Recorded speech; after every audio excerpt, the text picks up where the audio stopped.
சில ஆண்டுகளுக்கு முன் என்னை 2 தமிழ் புலவர்கள் பார்க்க வந்தார்கள். அவரை உபசரித்தேன்.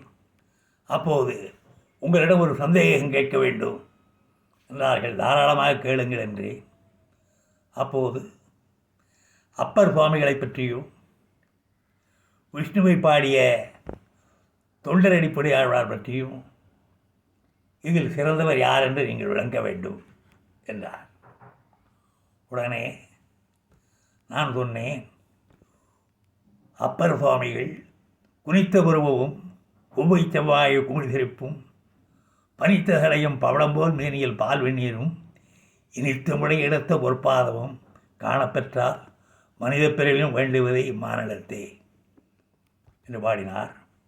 அதை தொண்டரடியார் பொடியாழ்வார் பாடும்போது பச்சைமா மலைபோல் மேனி பவளவாய் கமலச்செங்கண் அச்சுதா அமரரேரே ஆயிரதும் குழுந்தே என்னும் இச்சுவை தவிர யான் போய் இந்திர லோகமாடும் அச்சுவை பெருணும் வேண்டே அரங்கமான் அவர்களானே என்று பாடியிருக்கிறார்.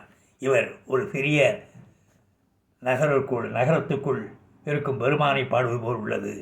ஆனால் சிவனை பற்றி பாடும்போது அகில உலகம் என்று சொல்லும்போது இம்மாநிலத்தே என்கின்றார். ஆகவே எனக்கு அப்பர் சுவாமிகளைத்தான் அதிகம் பிடிக்கும் என்று நான் சொன்னேன்.